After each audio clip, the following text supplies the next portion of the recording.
The flank is exposed. We must counterattack immediately. Why won't they listen? It's madness!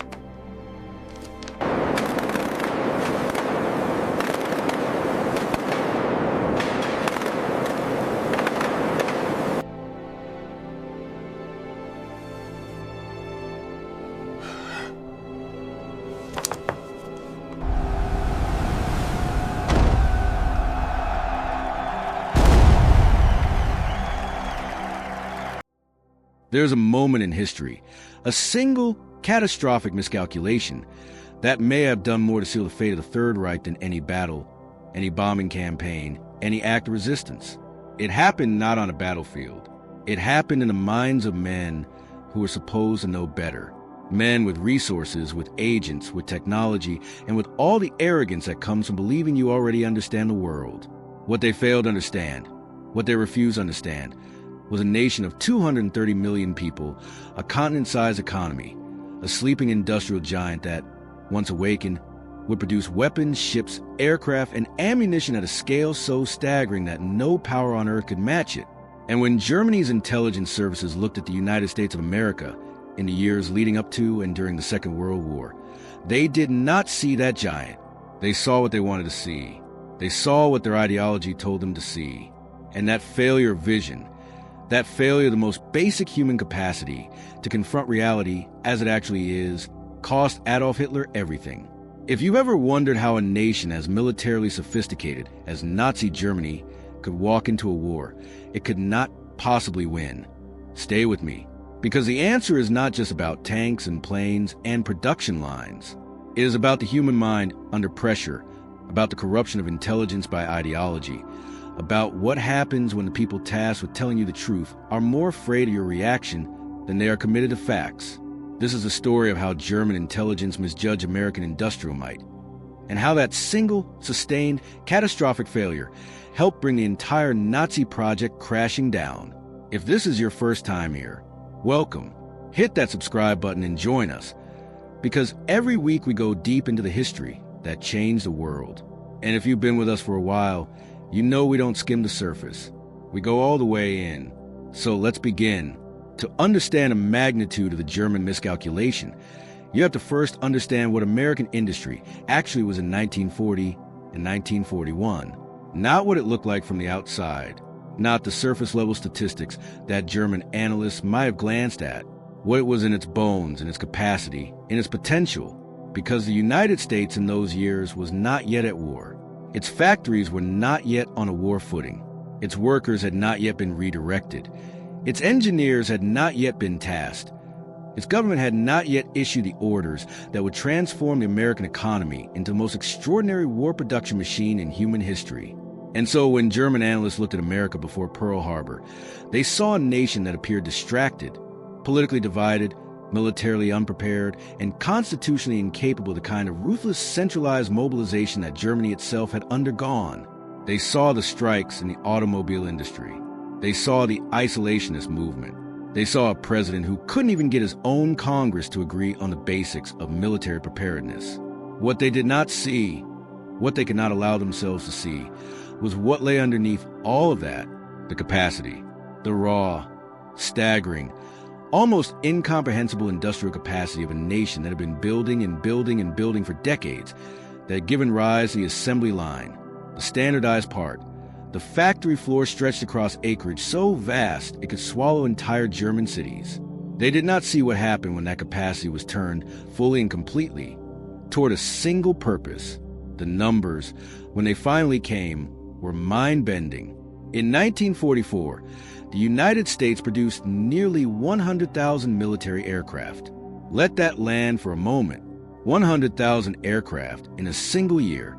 Germany, for all its vaunted engineering and industrial organization, produced roughly 40,000 in that same period, and it was breaking apart at the seams to do it. In 1943, American shipyards launched more total tonnage than the entire rest of the world combined. The Liberty ship program alone, those standardized cargo vessels that became the lifeline of Allied supply, eventually produced over 2,700 ships, with some yards bringing a vessel from keel to launch in under 5 days. American steel production dwarfed Germany's by ratios that made direct comparison almost embarrassing. American aluminum production, critical for aircraft manufacturing, reached levels that Germany could not approach even in its most optimistic projections. And behind all of this was an agricultural system, a transportation infrastructure, a labor force, and a consumer economy so interconnected and so deeply embedded in the habits of mass production that converting it to war work was not a leap into the unknown. It was simply a redirection of systems that already knew exactly what they were doing. The men in Berlin did not understand this. And the reasons why they did not understand it are themselves a lesson in how intelligence, the gathering, the analysis, the communication of accurate information about the world, can be corrupted to the point of uselessness by the very system it is supposed to serve. Let me take you back to the structure of German intelligence before and during the war. The primary foreign intelligence apparatus of the Nazi state was the Abwehr, the military intelligence service headed by Admiral Wilhelm Canaris. The Abwehr was responsible for espionage, counterintelligence, and covert operations. It had agents or claimed to have agents in virtually every country in the world. It had a substantial presence in the United States, or at least it believed it did. In reality, the Abwehr's American network was a catastrophic failure almost from the beginning, and the reasons for that failure illuminate everything you need to know about why German intelligence got America so badly wrong. Wilhelm Canaris himself is one of the most enigmatic figures of the entire Second World War. A small, quiet man with white hair and pale eyes, he had built the Abwehr over the course of the 1930s into a sprawling intelligence organization that touched every corner of German military and foreign policy. He was a consummate bureaucratic survivor, skilled at navigating the treacherous politics of the Nazi state, always seeming to be exactly where the powerful wanted him while simultaneously, according to some accounts and the post-war testimony of his associates, pursuing his own agenda that grew increasingly at odds with Hitler's. Whether Canaris was a genuine resistor to National Socialism, a cynical opportunist, or simply a man caught between his duties and his doubts, historians still argue. What is not in dispute is that under his leadership, the Abwehr's intelligence on the United States was deeply, systematically wrong. And whether that was a result of ideological filtering, institutional incompetence, deliberate sabotage, or some combination of all three, the result was the same: a German high command that went to war against the United States without an accurate picture of what was going up against. In the years before America entered the war, the Abwehr ran what it believed to be a productive spy network on American soil. There were dozens of agents recruited from German-American communities, from sympathizers, from ideological fellow travelers. These agents were supposed to report on American military production, troop movements, industrial capacity, political moods. Some of them did file reports. Some of those reports contained real information. But the network as a whole was compromised, unreliable, and operating in an environment it fundamentally did not understand. The Federal Bureau of Investigation under J. Edgar Hoover had been watching German intelligence activity in the United States for years. Hoover had built the FBI's counterintelligence capabilities with an almost personal intensity, motivated partly by patriotism and partly by the bureaucratic ambition of a man who understood that a demonstrated threat to national security was the best possible argument for expanding his agency's budget and authority. By the time the war broke out, the FBI had neutralized or turned the overwhelming majority of Abwehr agents on American soil. The double-cross operation, the famous British program of running German agents as double agents, had its American counterpart as well, and the result was that a significant portion of what the Abwehr believed it knew about America was actually information carefully curated and fed to them by American and British intelligence services. The specific mechanics of how this worked are worth examining, because they reveal something profound about the weaknesses the Abwehr was exploiting and being exploited through.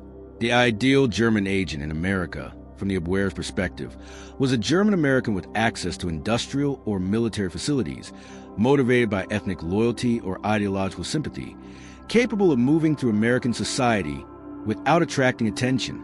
The problem was that the German-American community by 1940 and 1941 was precisely the community that the FBI was watching most closely. The German-American Bund, the Nazi-sympathizing organization that had held rallies at Madison Square Garden in 1939 and attracted enormous counterintelligence attention, had essentially destroyed the operational cover that German agents in America depended on. Every German American with a connection to German nationalist organizations was on the FBI's radar. Every German consulate and embassy official was under surveillance. Every sailor who arrived on a German ship and might have been used to pass messages was watched. The Abwehr was trying to run intelligence operations in an environment that had been thoroughly pre-contaminated by the political activities of German-American political organizations that Hitler had encouraged and supported, without apparently understanding that those organizations were the worst possible advertisement for German intelligence operations on American soil. The double-cross operation, the famous British program of running German agents as double agents, had its American counterpart as well, and the result was that a significant portion of what the Abwehr believed it knew about America was actually information carefully curated and fed to them by American and British intelligence services. This was not accidental. The Allied counterintelligence services had understood early in the war that a controlled misinformation channel was more valuable than simply arresting German agents. If you arrested a German spy, you removed one asset from the enemy's network. If you turned that spy into a double agent, you could feed the enemy a steady stream of misinformation, learn who else was in the network, understand what questions the Abwehr was asking, which was itself intelligence about German strategic intentions, and eventually use the network to support deception operations of your own. The American and British commitment to running double agents rather than simply arresting them was one of the most significant intelligence decisions of the war, and it meant that for years, the picture of America that the Abwehr was sending to Berlin was, at least in part, a picture that Washington and London had painted. But the corruption of German intelligence went deeper than blown networks and double agents. It went into the analysis itself, into the way information was processed and interpreted once it reached Berlin. And here we encounter one of the most profound and recurring pathologies of authoritarian intelligence systems, the problem of telling the leader what he wants to hear. Adolf Hitler had a view of America. It was not a view based on careful study, though he had read some things and formed some opinions. It was a view based on ideology, on racial theory, on a set of deeply held beliefs about what America was and what it was capable of. In Hitler's mental universe, the United States was a racially mixed nation. It was, in his framework, a Mongol state, a place where European stock had been diluted by the presence of Jewish influence, of Black Americans, of immigrants from Southern and Eastern Europe whom Nazi racial theory classified as inferior. And from this framework flowed a conclusion that felt to Hitler like common sense. America was soft. America was decadent. America was politically paralyzed by democracy and by the influence of Jewish financiers and Hollywood propagandists. America could not fight a serious war. Its soldiers would not have the ideological commitment, the racial unity, the martial discipline of the German Wehrmacht. Its industrial base, however large, was managed by capitalists whose primary motivation was profit, not victory, and who would never subordinate themselves to the kind of total state mobilization that Germany had achieved. And its political leadership, personified by Franklin Roosevelt, was a crippled man, a weakling propped up by Jewish advisors, incapable of inspiring the American people to make the sacrifices that total war demanded. This was Hitler's view, and in the system he had built, the intelligence services existed not to challenge that view, but to confirm it. When an analyst at the Abwehr or the SD, the Sicherheitsdienst, the SS intelligence arm, prepared a report on American industrial capacity, he was not operating in an environment where accuracy was the highest value.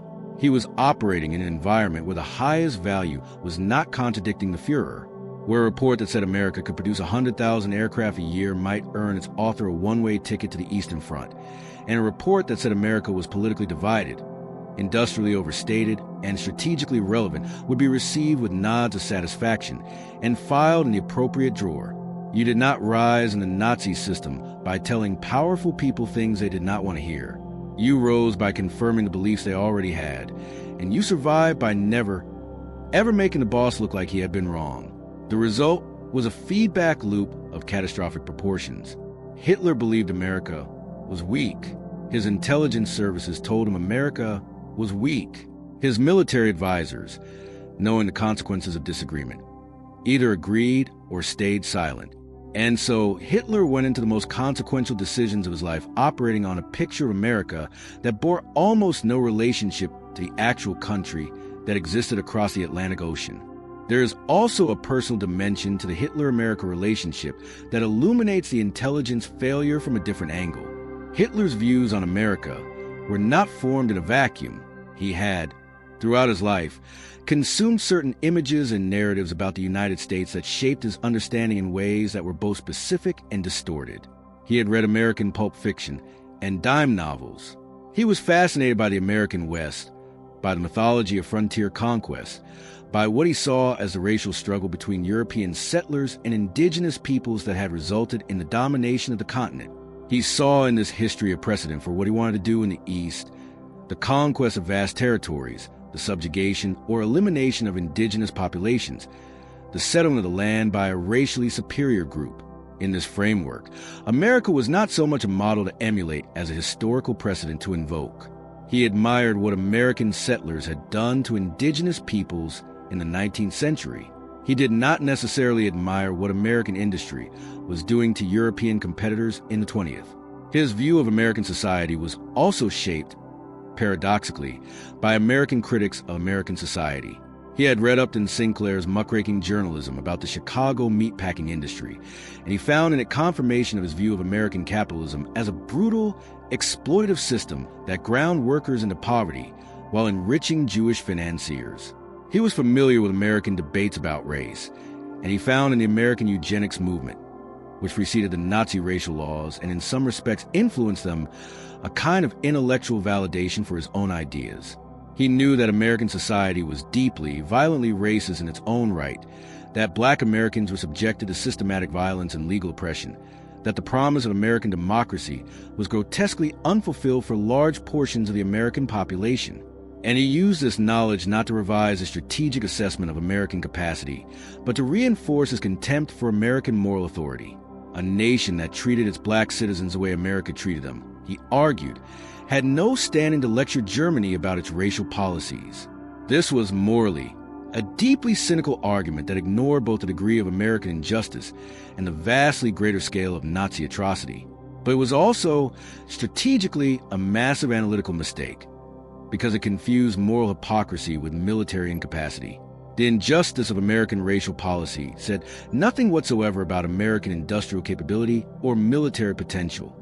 The factories of Michigan did not stop producing aircraft because the workers who built them were denied the full rights of citizens. The generals who commanded the American armies did not become less capable because their government maintained a segregated military. The error of conflating moral criticism with strategic assessment, of assuming that because a society is hypocritical it is therefore weak, was one of Hitler's most fundamental and most costly mistakes, and it ran through the German intelligence failure like a thread of pure ideological corruption. Consider the moment in December of 1941 when Hitler declared war on the United States. 4 days after Pearl Harbor, 4 days after the Japanese attack that had finally, definitively brought America into the conflict, Adolf Hitler stood before the Reichstag and announced that Germany was at war with the United States. He had not been required to do this. The Tripartite Pact, Germany's alliance with Japan and Italy, obligated Germany to defend its allies if they were attacked. Japan had attacked America, not the other way around. There was a legal argument to be made that Germany had no obligation to declare war. And even if we set aside the legal argument, there was a strategic argument, a screamingly obvious, elementary strategic argument, that adding the United States to Germany's list of active enemies at a moment when Germany was already deeply engaged on the Eastern Front and in North Africa was a decision of suicidal recklessness. Every serious strategist in the German military knew this. Some of them said so privately, in the kind of conversations that happened behind closed doors and were carefully not written down. None of them said it publicly. None of them could. And Hitler declared war anyway, because he believed, because his intelligence apparatus had confirmed the belief that America did not matter, that it would take years for America to mobilize, that by the time American forces could make a difference in Europe, Germany would have already won in the East and consolidated its position to the point where no counterforce could dislodge it, that America's industrial capacity was overstated. its military tradition shallow, its political will insufficient for the kind of sustained, bloody, continent-wide struggle that total war demanded. He was wrong about all of it. He was wrong in ways so fundamental, so thoroughgoing, that it is difficult even now, with the benefit of 80 years of hindsight, to fully comprehend how the men who were supposed to know better could have gotten it so completely backwards. Part of the answer lies in a specific and fascinating failure of economic analysis, when German economic analysts, and there were serious ones, men who understood the principles of industrial production and could read balance sheets and production statistics, when these men looked at the American economy, they consistently made the same error. They looked at what America was producing right now, in 1940 or 1941, and they extrapolated forward from that baseline. They saw an America that was, in 1940, spending a relatively modest fraction of its gross national product on defense. They saw an America that, in terms of actual tanks and aircraft and artillery pieces in production at that moment, was not particularly impressive compared to Germany or the Soviet Union. And they concluded that the gap between current American production and the hypothetical maximum was not as large as American boosters were claiming. What they failed to account for, what they were structurally incapable of accounting for, given their ideological framework, was a concept of surge capacity. The American economy in 1940 was not a fully mobilized war economy. It was a consumer economy that had barely recovered from the Great Depression, still operating at considerably below its maximum theoretical output. Its automobile factories were making cars. Its steel mills were fulfilling commercial contracts. Its engineering talent was distributed across thousands of private companies pursuing their own interests. The war footing had not yet been declared. The command economy had not yet been imposed. And so what the German analysts saw was not America at full stretch. It was America at idle. It was a race car in a parking lot, engine off, sitting next to a military truck that was already running at speed. The truck looked faster. The truck was, at that moment, covering more ground. What the analysts failed to see, what the ideology prevented them from seeing, was what happened when the race car driver turned the key. The Great Depression had left a paradox in the American economy that German analysts simply did not understand. The Depression had devastated American industry in terms of output and employment, but it had not destroyed industrial capacity. The factories were still there. The machine tools were still there. The rail network was still there. The engineering schools and the trade schools were still producing graduates, albeit ones who were struggling to find work. The managerial class that knew how to run large-scale industrial enterprises was still there, frustrated, underemployed, waiting, when the war came and the money started flowing. First from Lend-Lease orders and then from American defense appropriations, the factories did not have to be built from scratch. They had to be retooled, expanded, reorganized. That was a different problem of a different scale, and it was one that American industry, with its tradition of rapid manufacturing innovation, was exceptionally well positioned to solve. There was also a specific failure of cultural understanding that compounded the analytical failure. The German analysts and Hitler himself looked at American democracy and saw weakness. They looked at the political debates, the congressional hearings, the newspaper editorials, the labor strikes, the open arguments between isolationists and interventionists, and they saw a society that could not make hard decisions, that could not impose the kind of unified national will that they believed was necessary for total war.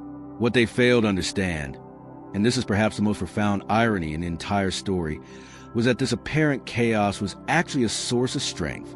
A democratic society, arguing out loud about its choices, is a society that is buy-in. When the decision was finally made, when Pearl Harbor removed every last argument from the isolationists and the American people, all of them, from every background and every region, looked up and understood that they were at war, the commitment that followed was total, not because a dictator had decreed it, because the people had decided. And the people who had decided, freely and fully, are capable of sustained sacrifice on a scale that no coerced population can match. The German analysts looked at American individualism and saw selfishness. They looked at American materialism and saw a lack of dedication. They looked at the diversity of American society, all those different ethnicities and backgrounds and regions and religions arguing with each other, and they saw fragmentation. What they could not see, because their ideological framework had no room for it, was that American diversity was also American adaptability. That a nation built on the idea that you could come from anywhere and make something of yourself was a nation with an almost limitless pool of talent, energy, and problem-solving capacity. That the very qualities German ideology dismissed as signs of degeneracy, openness, pragmatism, willingness to improvise, comfort with change, were exactly the qualities that a total war mobilization most desperately needed. Let me tell you about a man named Albert Kahn. He was an architect, a Jewish architect, born in Germany, who had emigrated to the United States at the end of the 19th century and built one of the most successful architectural practices in American history. Kahn's specialty was industrial buildings, factory design, the architecture of production. And in the decades before the war, he and his firm had designed more than 1,000 industrial buildings across the United States, developing and refining the techniques of factory construction to a level of efficiency and sophistication that no one else in the world could match. When the United States began its military buildup, Kahn's firm was right there, designing the new factories at a pace that was itself a form of industrial miracle. Willow Run, the massive Ford plant outside Detroit that would eventually produce B-24 Liberator bombers, was designed by Kahn. The plant covered over 3 million square feet. It employed, at its peak, more than 40,000 workers. It eventually produced one airplane every single hour of every single day, a 4-engine heavy bomber, capable of carrying 10 tons of bombs across 3,000 miles, coming off an assembly line every 60 minutes. Albert Kahn, the Jewish architect from Germany, had helped make this possible. I tell you this story not just because it is remarkable, though it is. I tell it because it illustrates something that German intelligence was structurally incapable of understanding. The American capacity for production was not simply a function of resources and machinery.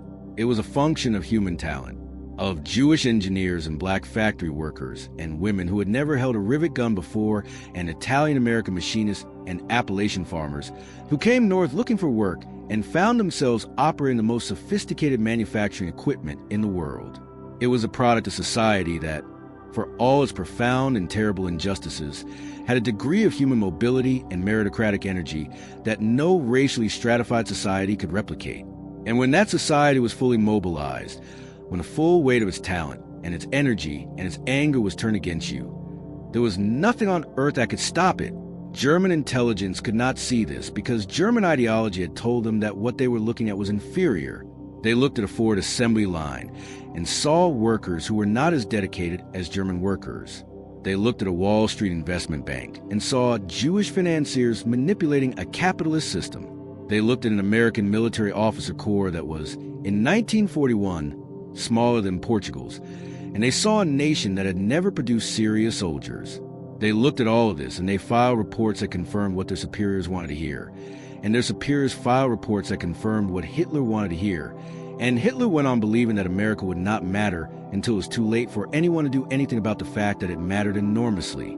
Now I want to take you deeper into specific intelligence failures, the actual reports that went up the chain of command, the moments where a more honest system might have seen the truth and reported it accurately. Because this history is not just a story about ideology corrupting analysis. It is also a story about specific individuals making specific choices under specific pressures. And understanding those choices gets us closer to the heart of what went wrong. One of the key figures in this story is Friedrich von Boeticher, the German military attaché in Washington from 1933 to 1941. Von Boeticher was a sophisticated man. He spoke excellent English. He traveled widely across the United States.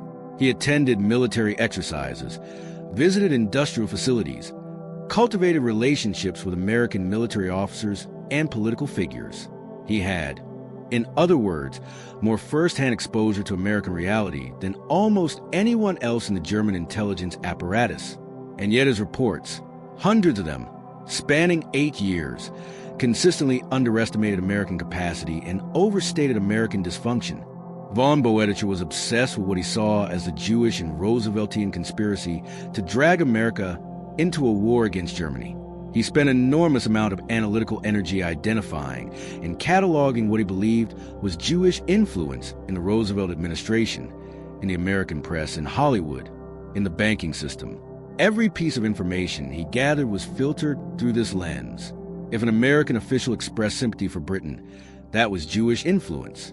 If a newspaper editorial criticized Germany, that was Jewish propaganda. If a factory was expanding its production capacity, that was the doing of warmongering financiers rather than a rational response to strategic circumstances. Von Boeticher was not a stupid man, but he had built an analytical framework that made it impossible for him to see the United States as it actually was, and the reports he filed for 8 years fed directly into Berlin's misunderstanding of what was up against. Von Boeticher's specific reports on American military exercises are particularly illuminating because they show how an analyst can be physically present at an event and still fundamentally misunderstand what they are seeing.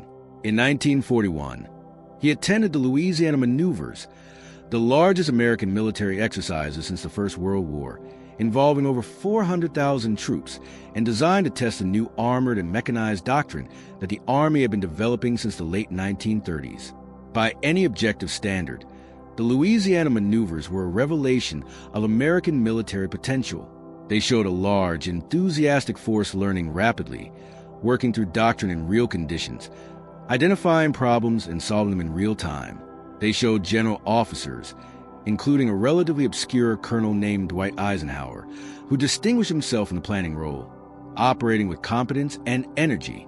They showed an army that was young and green, but capable of learning at a remarkable rate. Von Boeticher watched all of this and filed a report that emphasized confusion, the logistical failures, the tactical errors. He was not wrong about those things. There was confusion, there were failures, there were errors. But he was catastrophically wrong about what those things meant, because he interpreted them as evidence of permanent incapacity, rather than temporary inexperience. What he saw as proof that America could not fight a serious war was, from a different analytical vantage point, the growing pains and army that was going to become, in 3 years, one of the most formidable fighting forces the world had ever seen. The Abwehr's operational failures in America compounded the analytical ones. The famous Duquesne spy ring, broken by the FBI in 1941, had been one of the largest espionage networks the Abwehr had ever run in the United States. It had 33 members. It had been active for years. And when the FBI rolled it up, the damage to German intelligence was catastrophic, not just because of the loss of assets, but because of what the arrest revealed about how bad the information those assets had been providing actually was. The Duquesne ring had produced reams of intelligence. What it had not produced was accurate intelligence. Its reports were full of inaccuracies, exaggerations, and outright fabrications, either because the agents themselves were incompetent or because they were telling their handlers what the handlers wanted to hear. The network had been so thoroughly penetrated by the FBI that a significant portion of its supposed intelligence had been shaped by American counterintelligence from the start. Frederick Joubert Duquesne himself, the ring's leader and one of the most colorful figures in the history of espionage, was a South African adventurer who claimed a personal vendetta against Britain going back to the Boer War and had managed to convince the Abwehr that he was running a sophisticated intelligence network capable of delivering high-quality product on American military and industrial developments. In reality, he was running a network of amateurs, many of whom were already known to the FBI, operating in an environment that had been thoroughly mapped by American counterintelligence.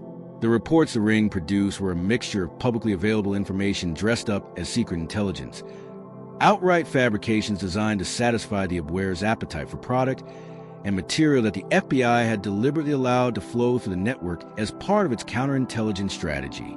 Berlin received all of this and, apparently, found it credible.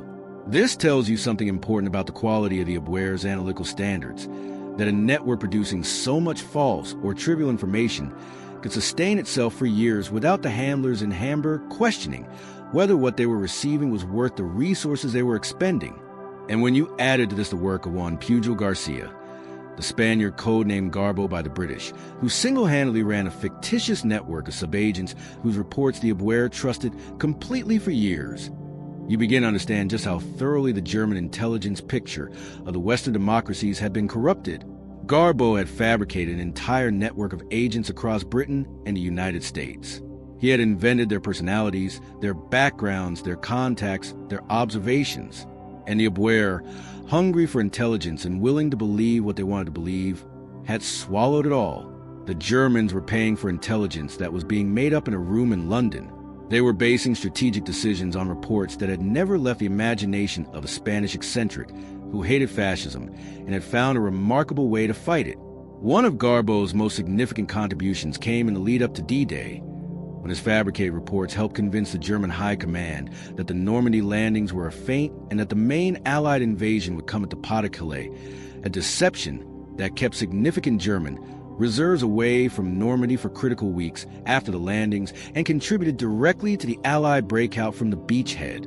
But I want to come back to something that goes even deeper than the operational failures and the analytical distortions. Because at the very root of the German intelligence failure regarding American industry was a fundamental philosophical error about the nature of economic power in the 20th century. And this error was not unique to Nazi Germany. It was shared, to varying degrees, by several of the major powers of that era, and understanding it helps explain why the miscalculation was so total and so consistent. But before we get there, I want to spend some time on a specific aspect of the German analytical failure that historians sometimes overlook: the role of geographic imagination.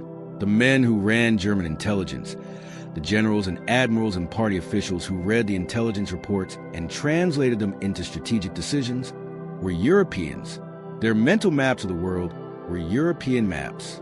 When they thought about industrial production, they were drawing on their experience of European industrial geography, the Ruhr Valley, the Saar Basin, the industrial corridors of northern France and Belgium, the mining regions of Silesia, and the Donetsk Basin. These were landscapes where factories were concentrated in specific, identifiable, targetable regions, where a single bombing campaign against a concentrated industrial zone could, in principle, cripple a nation's war-making capacity. The European mind, shaped by the geography of a densely settled continent where national territories were measured in thousands of square miles rather than millions, could not fully imagine what American industrial geography actually looked like.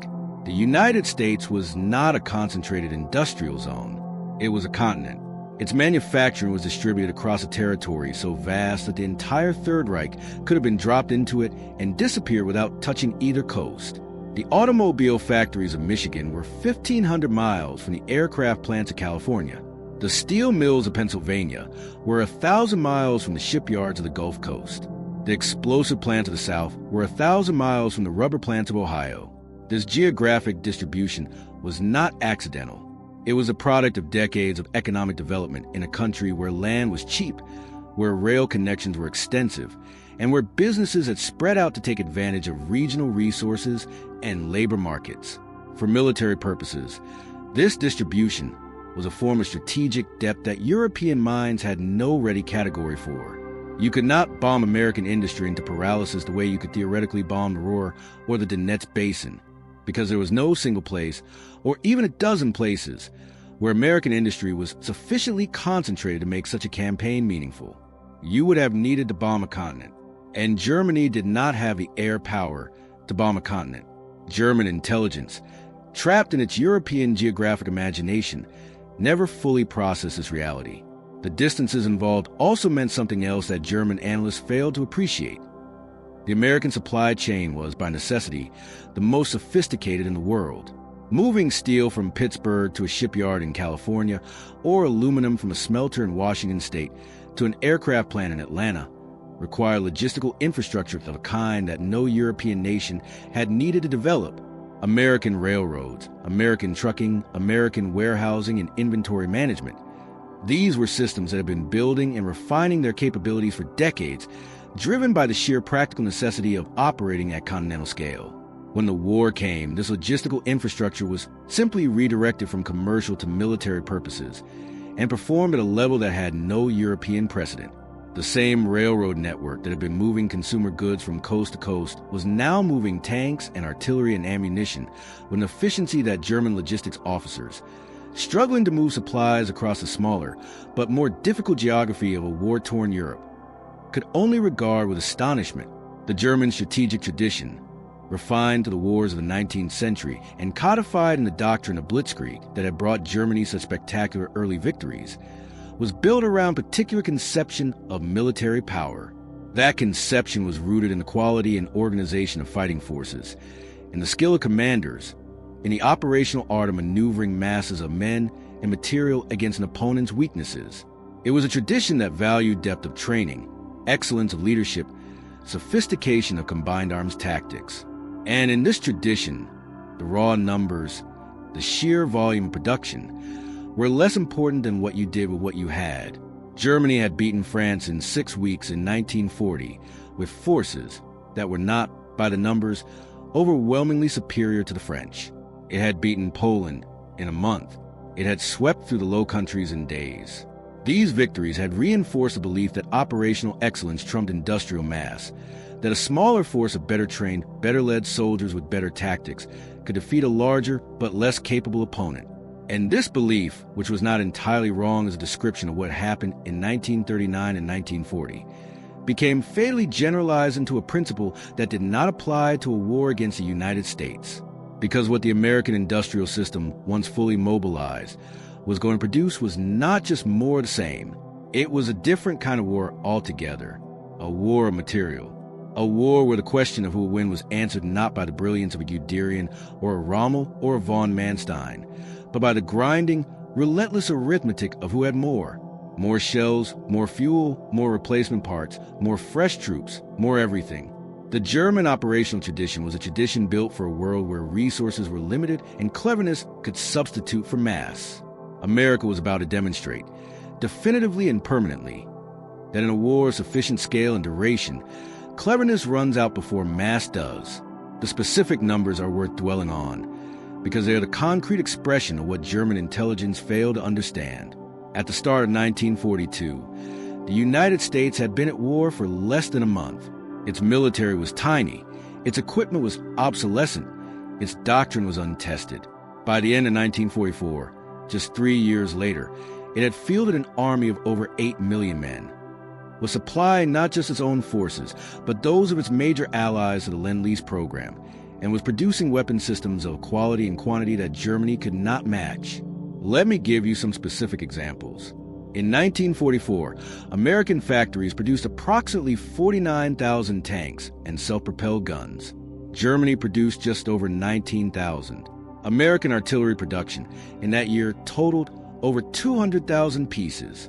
Germany produced just over 70,000. And in ammunition, the great equalizer, the thing that armies actually run out of in the field, American production so far exceeded German production that making a direct comparison requires several zeros of difference. But the numbers alone do not capture the full picture. What made American production so strategically decisive was not just the volume, but the system behind it. The American industrial mobilization was not a simple matter of building more of what already existed. It was a massive reorganization and reorientation of an entire economy, accomplished in a remarkably short time, with a level of coordination between government, industry, and labor that American capitalism had never before attempted and would arguably never again achieve at the same scale. The War Production Board, established in 1942, had the authority to allocate raw materials, prioritize production, and direct the retooling of factories. Henry Kaiser, who had never built a ship before in his life, took the principles of assembly line manufacturing that Henry Ford had pioneered for automobiles and applied them to shipbuilding, turning out Liberty ships at a pace that U-boats could not possibly sink fast enough to make a strategic difference. The aircraft industry, which in 1939 had been a collection of relatively small, craft-based companies producing a few thousand planes a year, was transformed in 3 years into the largest manufacturing enterprise in human history, producing aircraft by the tens of thousands with an average quality that improved year on year as engineers refined their designs and production workers accumulated experience. German intelligence saw some of these developments. Individual analysts filed individual reports about specific factories, specific production lines, specific figures. But the synthesis never happened. The picture never came together into an accurate assessment of what America was actually capable of, because the system was not designed to produce accurate assessments. It was designed to produce politically acceptable assessments. And in a system where the highest political demand was confirmation that the enemy was weak, accurate intelligence about enemy strength had no market. There is a particular exchange that I want to describe to you because it captures the pathology perfectly. In the fall of 1941, before Pearl Harbor, before America was even in the war, a German economic analyst named Ferdinand Friedensburg prepared a report on American industrial capacity. Friedensburg was a competent economist. He had access to American industrial statistics, to trade publications, to production figures that were publicly available. He ran the numbers honestly and arrived at a conclusion that he put in writing, that the United States, if fully mobilized, was capable of producing war material at a scale that would decisively outweigh German production within 2 to 3 years. The report was accurate. The conclusions were sound. The analysis, by the standards of the available evidence, was essentially correct. The report was buried. It did not reach Hitler. It did not reach the senior military leadership in any form that would have allowed it to influence the decision, made just weeks later, to declare war on the United States. It disappeared into the bureaucratic machinery of the Nazi state, suppressed either by analysts who recognized it was politically unacceptable or by officials who simply could not bring themselves to transmit information that contradicted the official line. I want you to sit with that for a moment. There existed, in the fall of 1941, a German intelligence report that accurately assessed American industrial capacity. Someone wrote it, someone filed it, and it was suppressed, ignored, or buried in a way that ensured it played no role in the decisions that followed.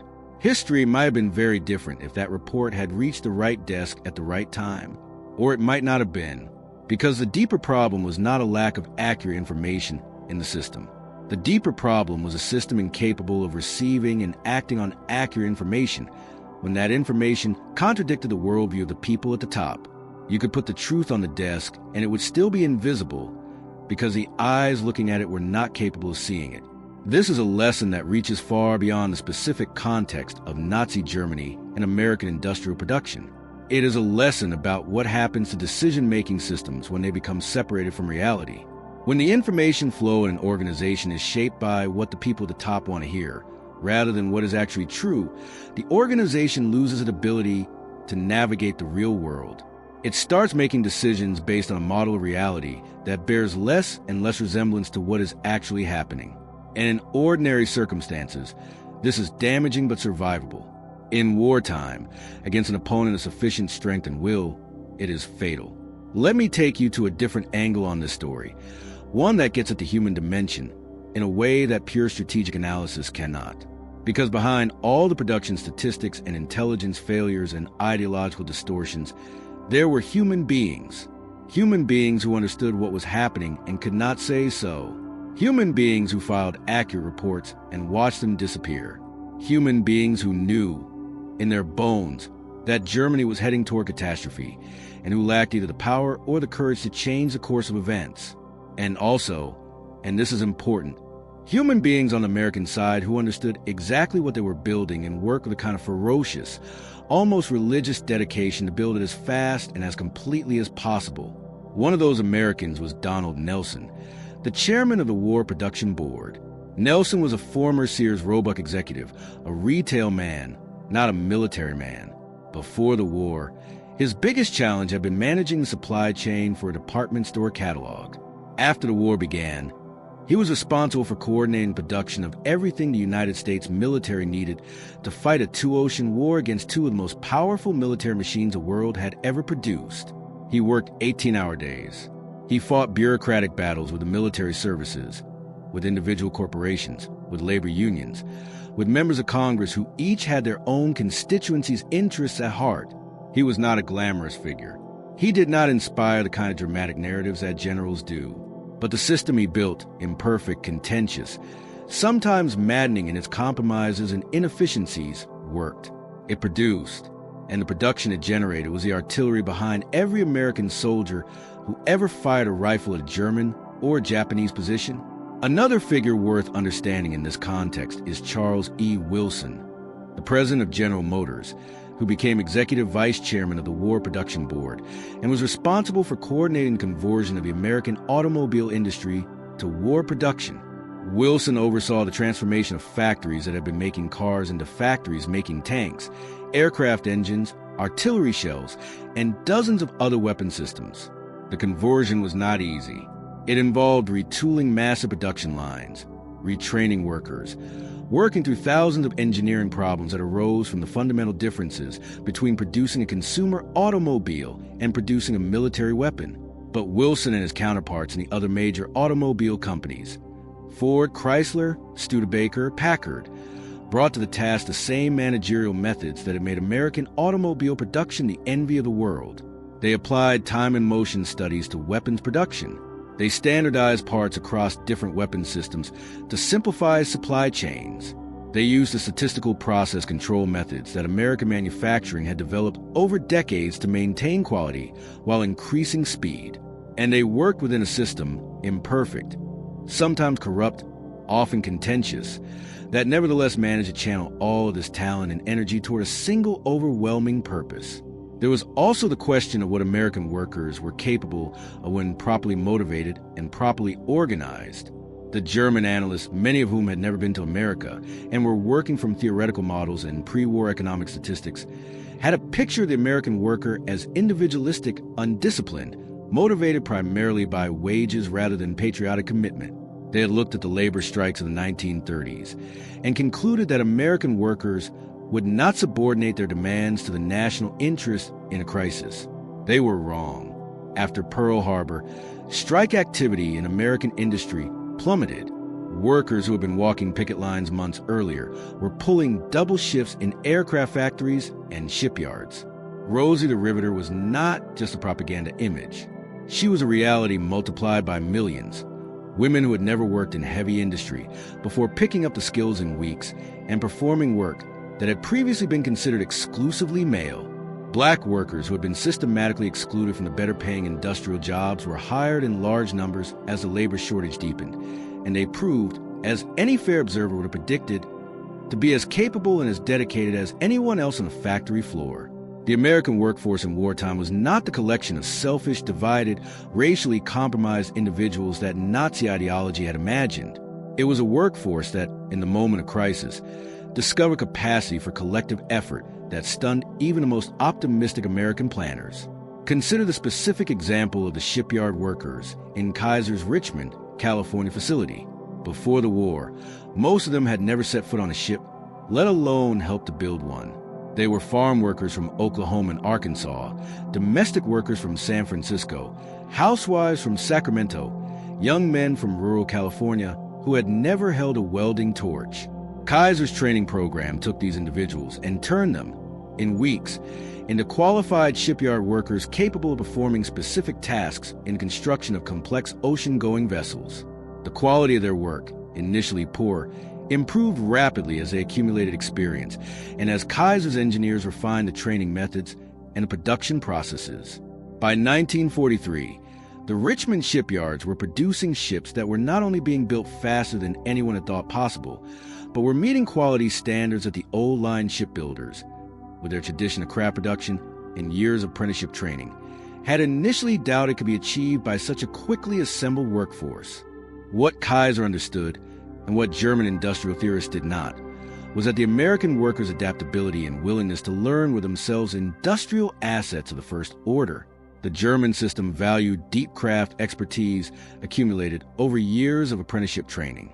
The American system valued rapid skill acquisition and flexible redeployment. In a sprint, the German approach might produce a superior individual craftsman.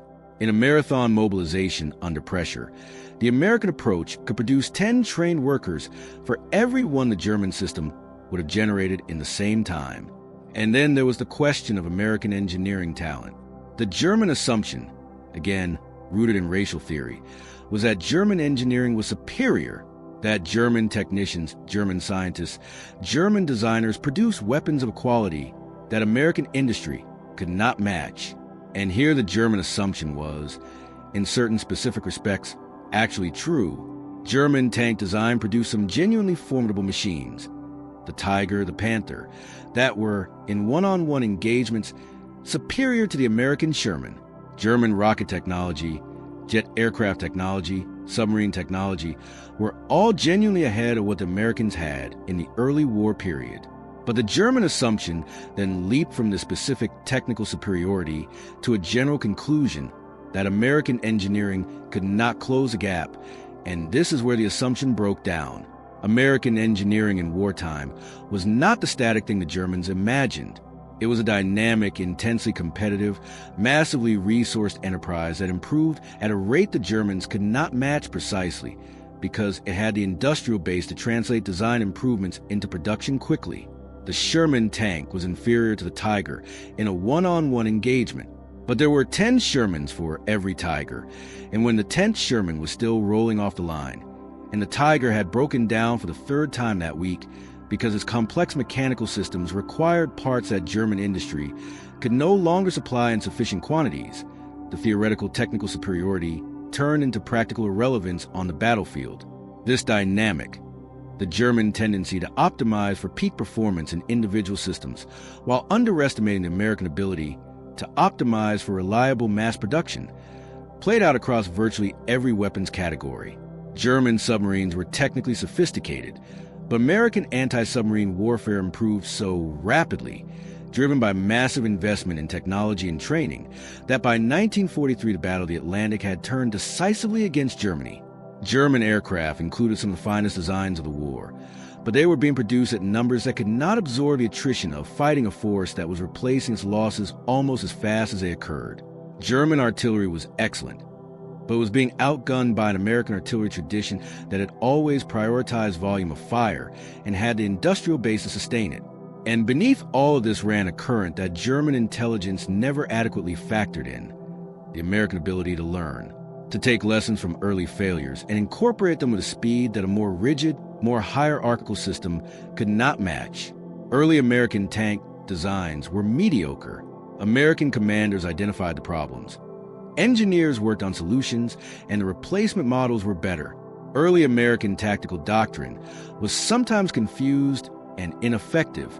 American generals studied what had gone wrong, consulted with British and other Allied counterparts who had more combat experience, and adapted.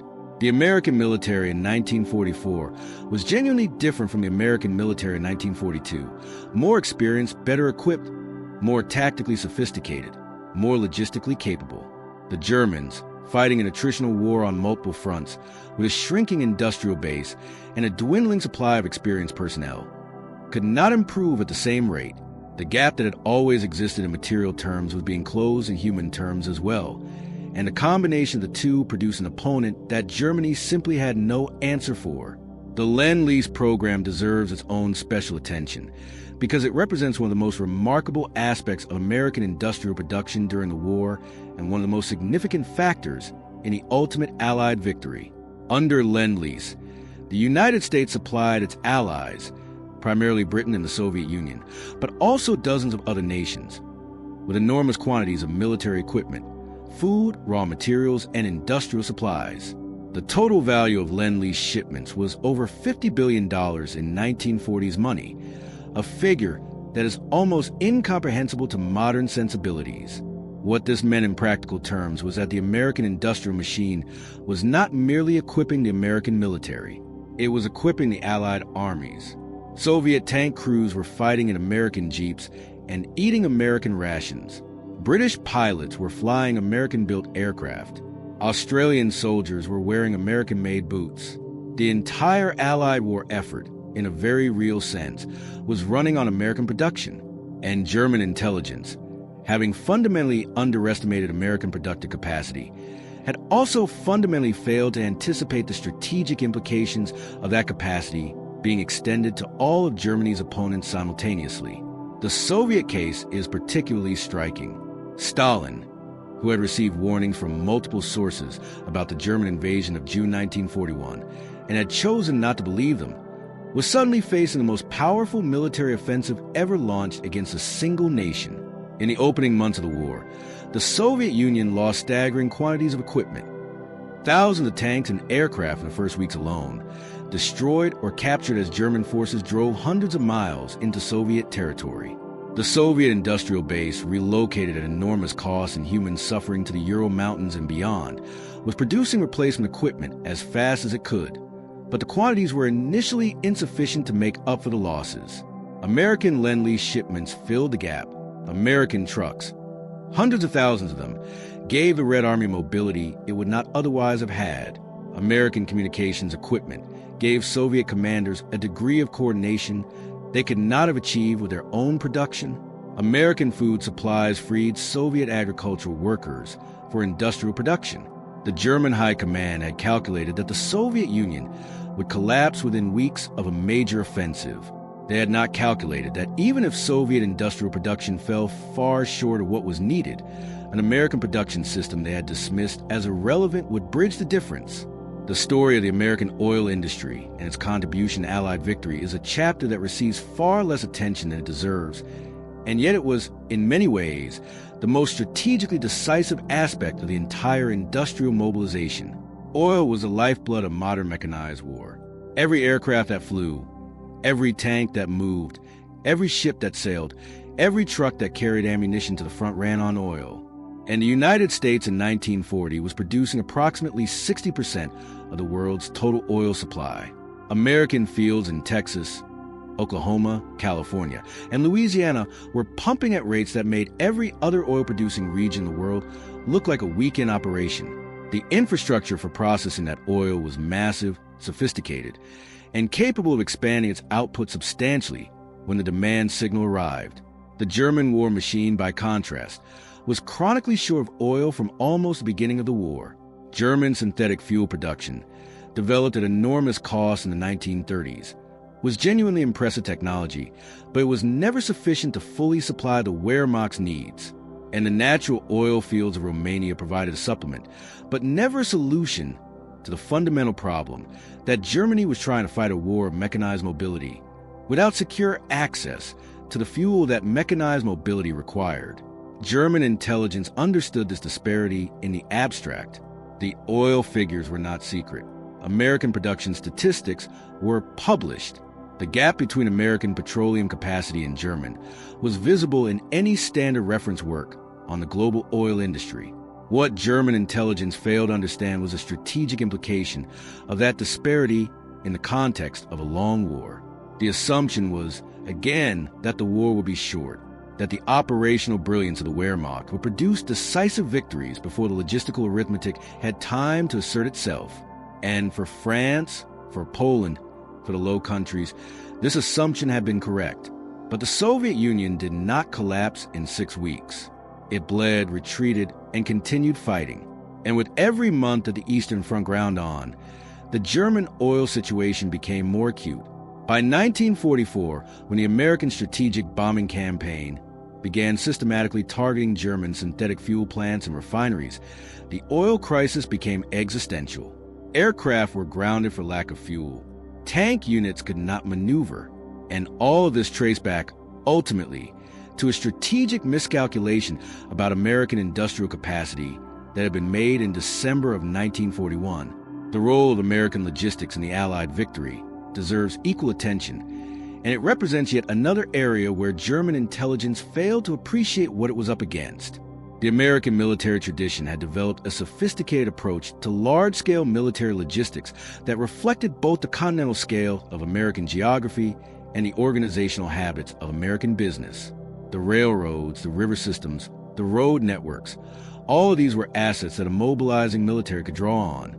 And the organizational methods that American business had developed for managing large-scale logistics were transferred into the military supply system with remarkable efficiency. By 1944, the American Army's logistical tail was a marvel of organizational engineering.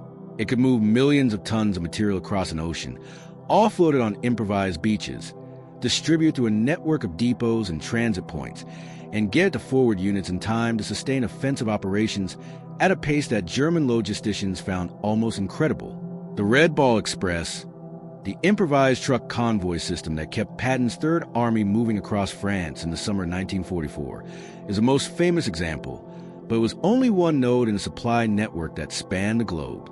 American-built Liberty ships were carrying fuel from Gulf Coast refineries to dockyards in England and North Africa. American-maintained pipelines were being laid across France faster than German engineers had thought possible. American depots were stocking spare parts for dozens of different weapon systems in quantities that German logisticians could barely imagine.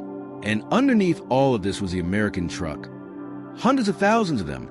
The same Dodge and GMC and Ford vehicles that had been hauling goods across American highways before the war, now adapted for military use and deployed in every theater. German prisoners captured in France sometimes asked their American captors with genuine bewilderment where all the trucks had come from. The answer was from factories in Michigan and Ohio and Indiana, turned out by the millions over preceding 3 years.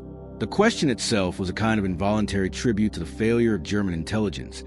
Men who had been told that American production was overstated, finding themselves literally surrounded by the evidence that it had not been.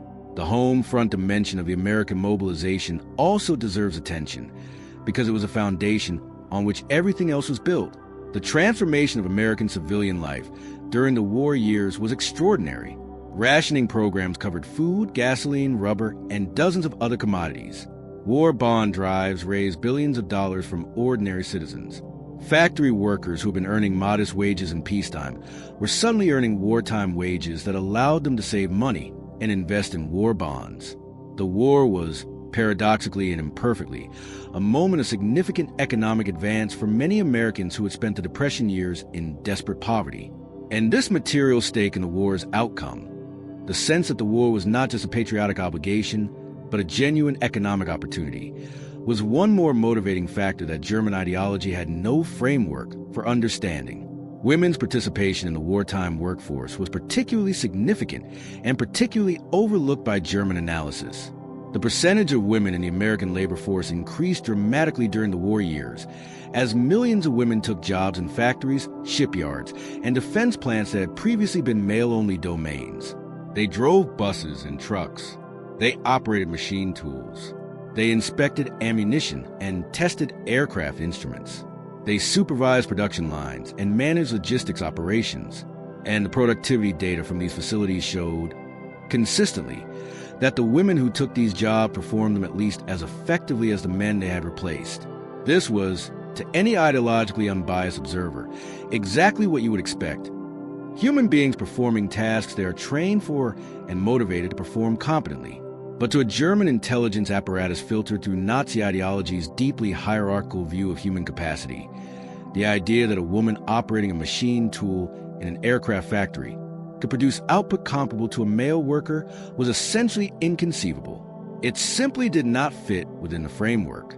And so it was not analyzed, not accounted for, not incorporated into production estimates that German analysts were building. The result was production estimates that were already wrong for a dozen other reasons, made even more wrong by the failure to account for a workforce that had effectively doubled its available labor pool in 2 years. The Manhattan Project deserves its own paragraph, not primarily as a military story, but as an intelligence story. The development of the atomic bomb was the most closely guarded secret of the entire war on the Allied side.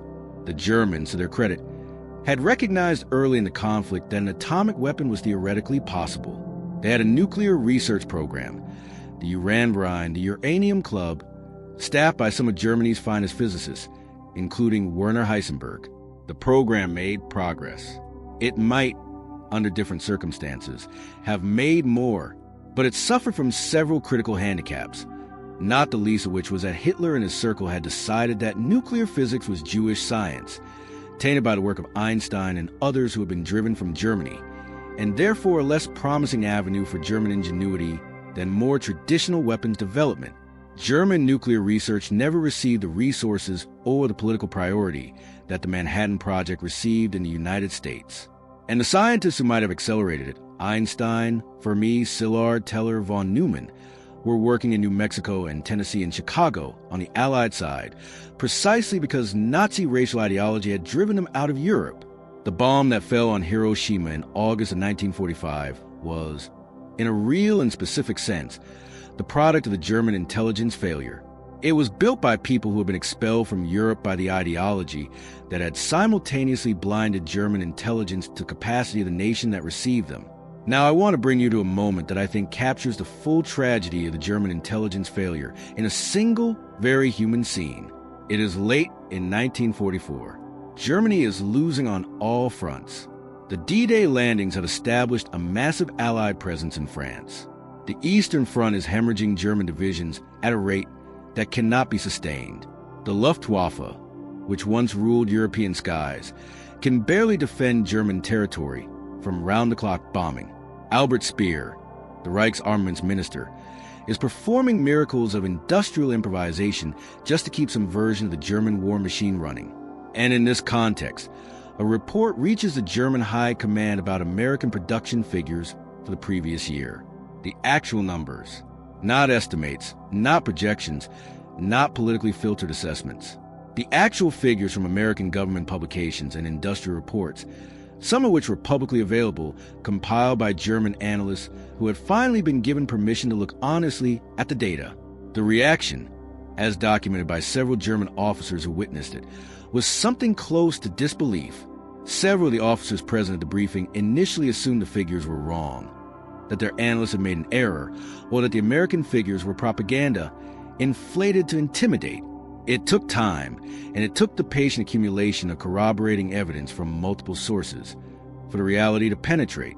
And when it finally did, when the officers around that table fully understood what America had been producing while they had been telling themselves and each other that America could not be taken seriously, the response was not anger or denial or the ordering of a counterintelligence investigation. It was, by several accounts, a kind of exhausted silence. The silence of men who understood, perhaps for the first time fully and concretely, that they had lost. Not that they were losing, that they had lost. That the war had been decided, not by the battles they had fought or the territories they had taken or the decisions they had made about tactics and strategy and the deployment of their remaining forces, but by a decision that had been made years earlier in the factories of Detroit and Pittsburgh and Seattle and Los Angeles, by workers who had never fired a gun, by engineers who had never commanded troops, by a system that their intelligence services had told them did not matter and could not compete, and that had, in the intervening years, simply and comprehensively built them into the ground. Albert Speer himself, in his post-war memoirs, addressed the question of American production with a frankness that was characteristic of the way he tried to position himself after the war, simultaneously claiming to have understood the situation clearly while explaining why he had been unable to change it. Speer wrote that as early as 1943, he had known that Germany could not win a war of industrial attrition against the United States. He had presented figures to Hitler demonstrating the gap between German and American production. Hitler, he claimed, had rejected the figures, accused Speer of defeatism, and insisted that the American production numbers were exaggerated Jewish propaganda. Whether Speer's account is accurate in all its details is a matter of historical debate. He had strong, self-interested reasons to claim he had known the truth while blaming Hitler for refusing to listen. But the basic dynamic he described is consistent with everything else we know about how the Nazi decision-making system worked. The intelligence was available, or at least partially available. The analysis was sometimes conducted honestly, and the results, when they contradicted what the Führer wanted to believe, were dismissed, suppressed, or simply never communicated in a way that reached the people who needed to hear them. There's a particular figure I want to tell you about who serves as a counterpoint to the failures we've been discussing, a man who understood, from a very early point, exactly what the United States was capable of and whose understanding ultimately made no difference because he could not make the people who needed to hear him listen.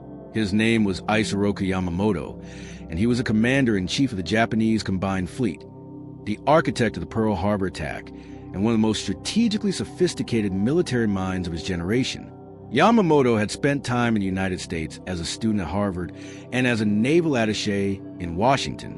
He had seen American industrial capacity firsthand. He had driven through Detroit.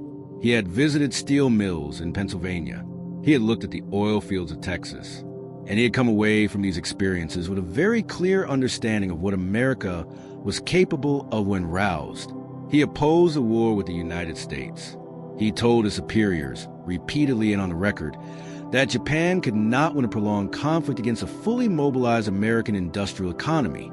He told them that the best Japan could hope for was a series of early victories that might convince the United States to negotiate rather than fight to finish, and that if the United States chose to fight to the finish, Japan had no answer for what would come.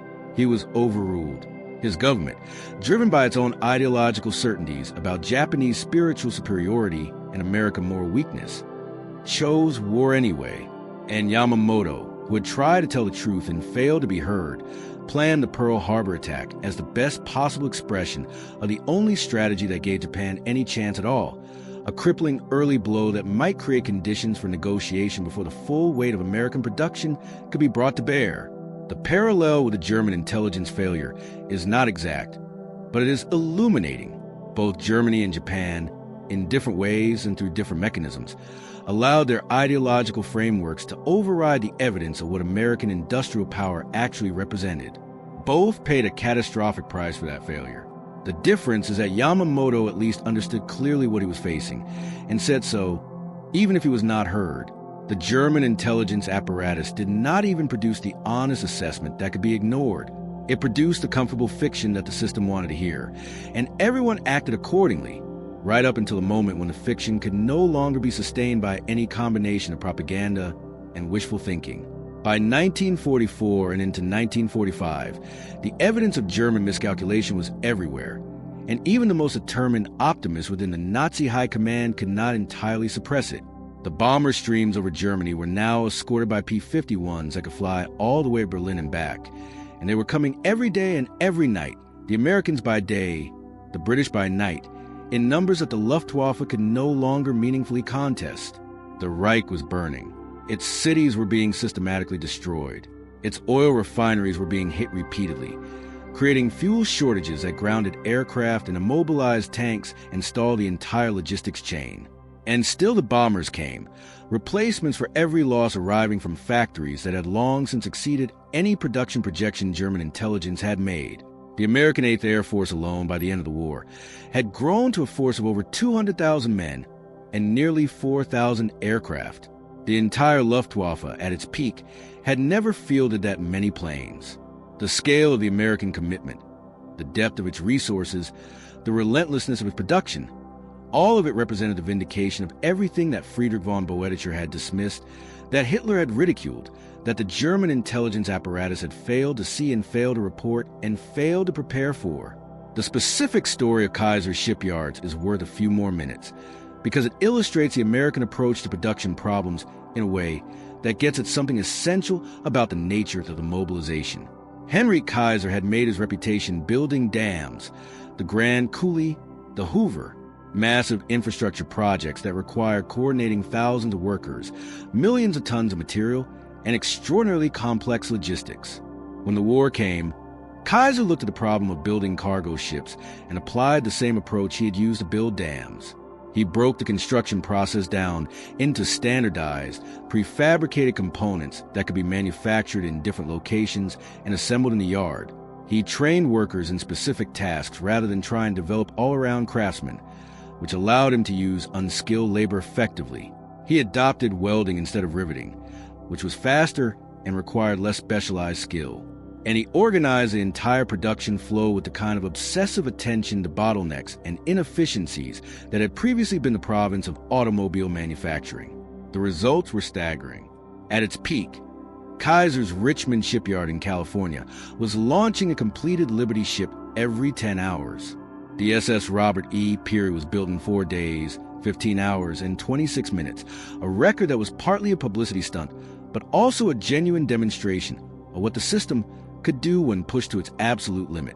Meanwhile, in the aircraft plants, something equally remarkable was happening. Boeing, Douglas, North American, Lockheed, Grumman. These companies had existed before the war as relatively modest operations employing a few thousand workers each. By 1944, they were each employing tens of thousands, many of them women and minorities who had never before been given access to skilled industrial work. The B-17 Flying Fortress, which in 1939 was being produced at a rate of a few dozen per year, was by 1944 rolling off assembly lines at a rate of hundreds per month. The B-29 Superfortress, a far more complex aircraft that would eventually drop the atomic bombs on Japan, required the assembly of over 500,000 individual parts, managing the supply chains of those parts, coordinating the work of hundreds of subcontractors and suppliers, and maintaining the quality standards necessary for a machine that was expected to fly at high altitude with a crew of 11 men. This was a challenge of industrial organization that had never been attempted before at this scale, and American industry met it. What did all of this mean for the men fighting the war? It meant that when an American soldier's tank was hit, there was likely another tank to replace it. When a bomber was shot down over Germany, there was a replacement aircraft and, eventually, a replacement crew. The logistics of American supply became, in the later years of the war, so overwhelming that it began to shape the psychology of the fighting itself. German soldiers encountering American units were sometimes dumbfounded by the sheer volume of equipment and supplies they saw, the abundance of vehicles, the quantities of food and ammunition, the spare parts, the replacement clothing, the medical equipment. This was not just material comfort. It was strategic leverage. A soldier who knows that if his rifle breaks down, there will be another rifle, that if he is wounded, there will be medical care, that if his unit is cut off, there will be an airdrop of supplies. That soldier fights differently from a soldier who is rationing ammunition and eating from a diminished supply train, and knows that if his tank track breaks, there may not be a replacement part available. The Germans, by contrast, were fighting the later years of the war under conditions of increasing material privation. The Luftwaffe was rationing aviation fuel. Infantry divisions were going into battle at half strength. Tank units were being committed to combat with mechanical problems that had not been repaired because the parts were not available. The Eastern Front was consuming men and equipment at a rate that the German industrial system, powerful but finite, damaged by Allied bombing, strangled by strategic raw material shortages, could not sustain. And it was the American industrial machine, more than any single battle or any individual military decision, that had created these conditions. Every airplane destroyed over Germany represented not just a military loss, but an industrial one. The trained pilot, the scarce aluminum, the man-hours in the factory, all of it gone. And Germany could not replace those losses at the rate they were occurring, because there was simply not enough of everything. Let me take you to a specific moment in this story that I think crystallizes everything we've been discussing. In August of 1943, American and British bombers conducted 2 raids on the ball bearing factories at Schweinfurt, Germany. Ball bearings were a critical component of virtually every piece of military machinery: aircraft engines, tank transmissions, artillery pieces, naval guns. The American planners believed that if they could destroy the Schweinfurt factories, they could cripple German war production across the board. The first raid, in August, was costly. 60 aircraft lost, hundreds of airmen killed or captured. The second raid, in October, was even more costly. Another 60 aircraft, out of a force of 290, shot down over Germany. It was one of the bloodiest days the 8th Air Force ever experienced. The losses were so severe that the American command was forced to suspend deep penetration raids until long-range fighter escorts, specifically the P-51 Mustang, became available in sufficient numbers to protect the bomber formations.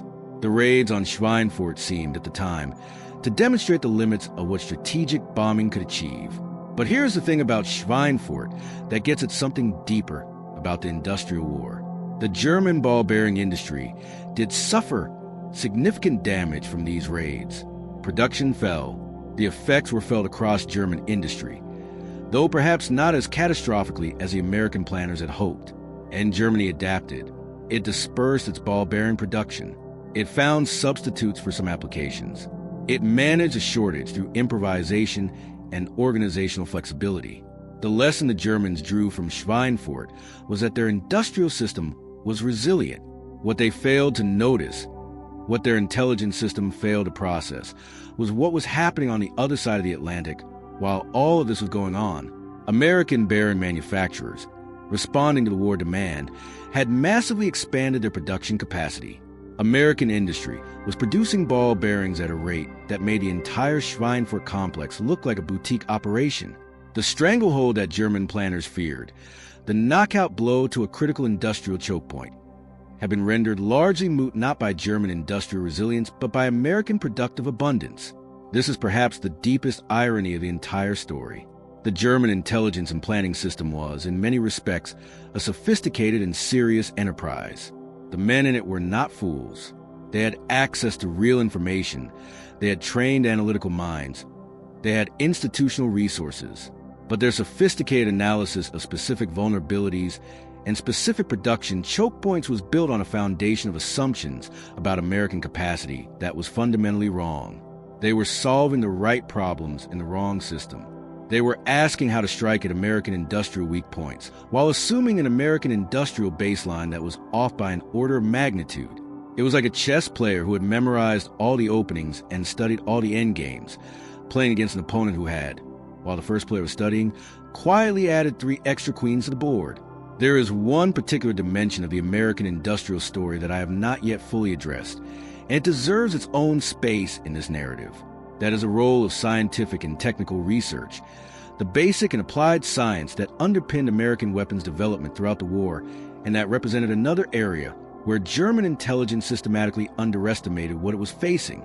The German scientific tradition was, by any measure, one of the finest in the world. German physics, German chemistry, German mathematics had dominated academic life in the early 20th century.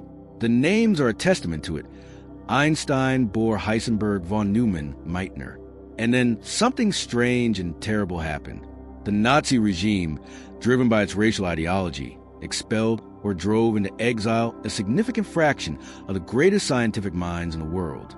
Jewish scientists who have been the ornaments of German universities found themselves stripped of their positions, their livelihoods, their citizenship.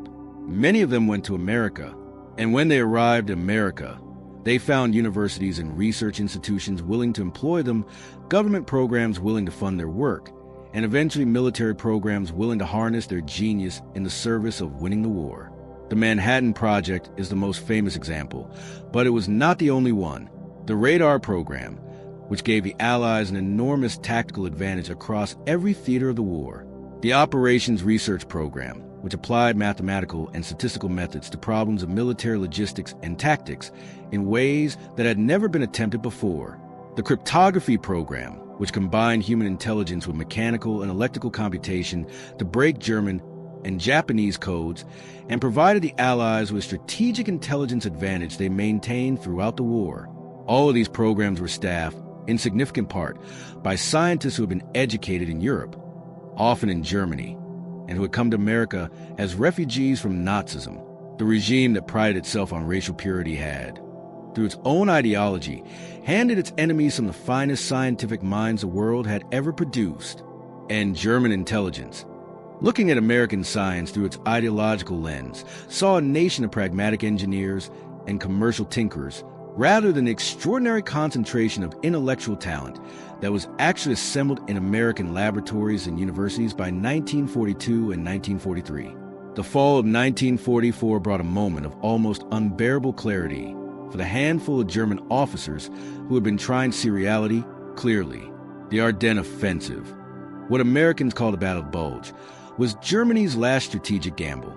Hitler had hoarded fuel, ammunition, and armored units for months, stripping other parts of the front to assemble a force sufficient for a major offensive through the Ardennes forest toward Antwerp, with the goal of splitting the Allied forces and cutting off the supply lines of the Northern Allied armies.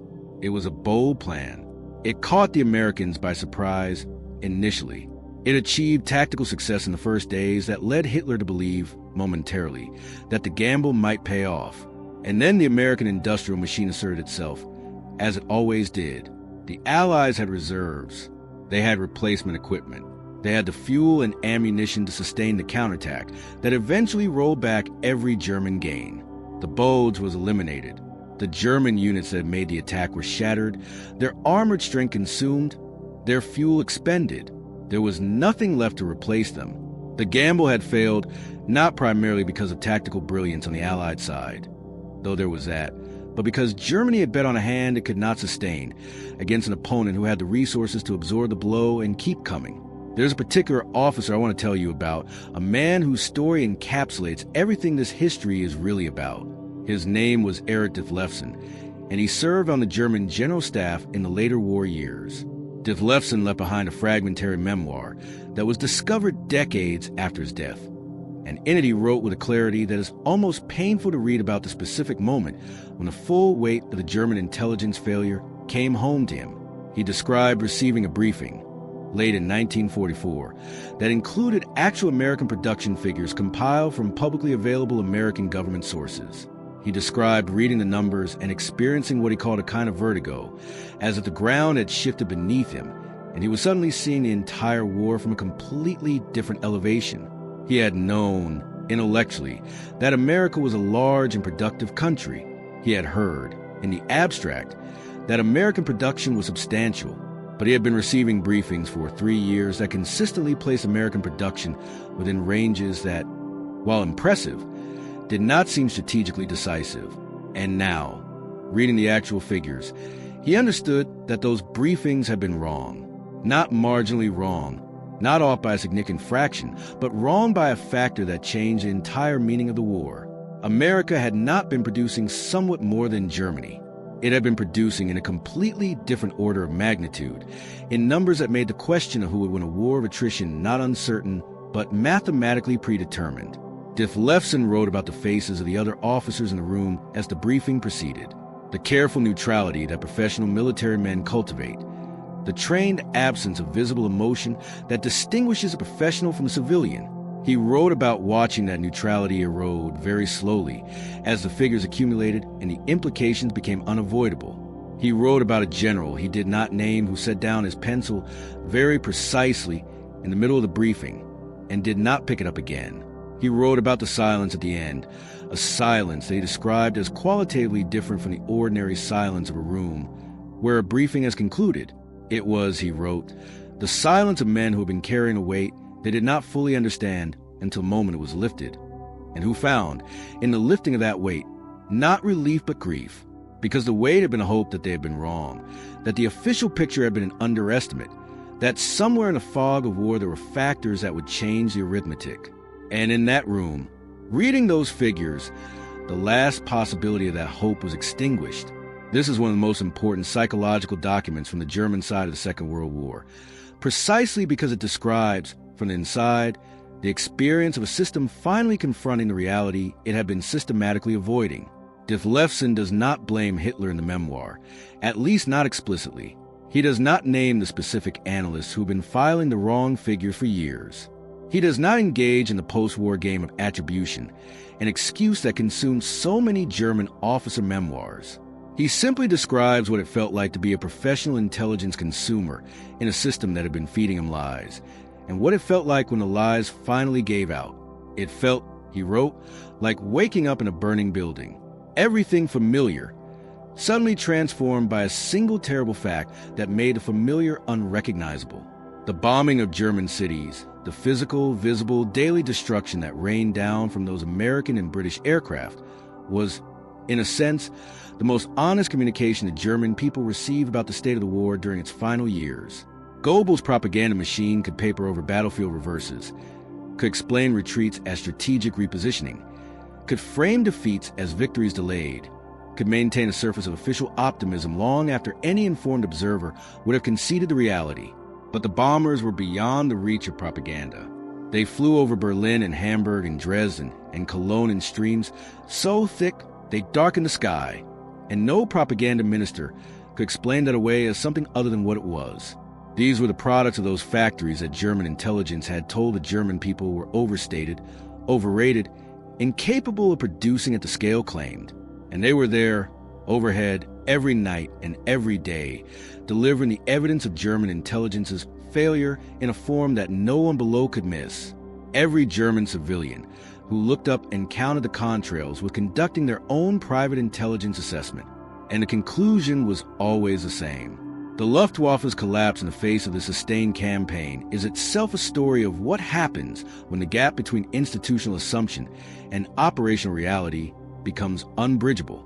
The German Air Force had been designed, trained, and equipped to fight the war it had been fighting in 1939 and 1940, a war of decisive early engagements, of close air support for ground operations, of rapid campaign victories that would not require the kind of sustained strategic attrition that was now being demanded of it.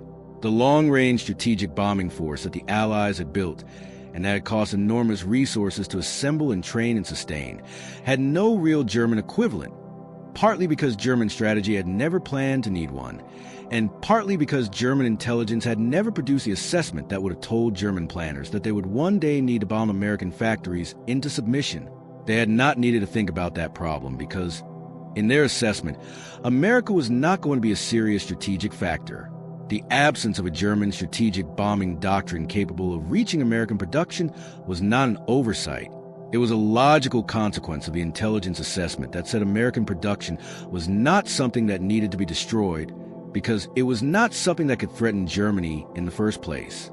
The specific story of the P-51 Mustang is worth dwelling on because it represents one of the most striking instances of American industrial and technical innovation changing the entire strategic calculus of the air war. In the early years of the American bombing campaign against Germany, the bombers could only be escorted by fighters as far as the range of those fighters allowed. Beyond that range, the bombers flew unescorted in the German fighter force, defending its home territory, operating from established airfields with good communications and short response times, extracted a terrible toll. The Schweinfurt raids demonstrated what this meant in practice. Loss rates that were unsustainable, missions that could not be repeated, a bombing campaign that was threatening to fail not from lack of bombers, but from lack of crews willing to fly them into that kind of attrition. And then American engineers developed the drop tank, an external fuel tank that could be jettisoned when empty, extending the range of the fighter without permanently reducing its agility. Combined with the P-51's exceptional aerodynamic design and the fuel efficiency of its Merlin engine, the drop tank turned the Mustang into a fighter that could escort bombers all the way to Berlin and back, then engage German fighters on terms of approximate equality. The Luftwaffe, which had been winning the escort battle by virtue of range advantage, suddenly lost that advantage, and the destruction of the German fighter force that followed, in the air and on the ground, as the American fighters increasingly went looking for German aircraft wherever they could find them, was itself a form of industrial attrition. Germany could not replace its experienced fighter pilots. America could. An imbalance of production that had always been there, hidden behind the range limitation, became fully visible once the Mustang removed the last technical barrier. In the final weeks of the war, as Soviet forces closed on Berlin, and American and British forces crossed the Rhine and swept through Western Germany, there was a strange kind of clarity that settled over some of the German officers who had lived through the entire arc of the conflict. They had been wrong, comprehensively and disastrously wrong, about the most important strategic question of the entire war. They had miscalculated the industrial capacity of their most consequential opponent, and they had done so not because the information was unavailable, but because the system they served had made it impossible to see the truth even when it was directly in front of them. This was the final lesson of the German intelligence failure, not a lesson about espionage or technical collection or analytical methodology, but a lesson about what happens to organizations and to nations when the pursuit of power becomes more important than the pursuit of truth. There is one more thread I want to pull on before we bring this story to its close, because it connects a specific history we've been discussing to something that resonates far beyond 1941 and 1944 and the specific context of the Second World War. It is a question of what ideological thinking does to the quality of strategic assessment, not just in Nazi Germany, not just in 20th century Europe, but in any system at any time where the people responsible for telling the powerful what the world actually looks like are more motivated by telling the powerful what they want to hear. The German intelligence failure regarding American industrial might was not a failure of individual intelligence. It was a systemic failure of institutional honesty. The individuals within the system, many of them, understood pieces of the truth. They had access to data. They had analytical tools. What they lacked was a system that rewarded accurate assessment over politically acceptable assessment. What they lacked was an institutional culture in which saying something unwelcome could earn you credit rather than punishment. What they lacked, ultimately, was a commitment to truth as an organizational value rather than truth as a rhetorical pose. And in its absence, they built and maintained for years a picture of their principal enemy that was almost entirely fictional, a picture of a weak, divided, racially compromised nation that could not mobilize effectively, could not produce at scale, could not inspire its citizens to sacrifice, could not fight a sustained war, a picture that the actual events of 1942, 1943, 1944, and 1945 dismantled entirely, thoroughly, and at a cost measured in millions of lives. There is a final dimension of this story that I have been circling around but have not yet addressed directly, and it is perhaps the most important of all. It is a question of what the German intelligence failure meant for the individual German soldiers who fought and died in a war that the system told them was winnable and which was not. Consider for a moment the position of a German infantryman in France in the summer of 1944.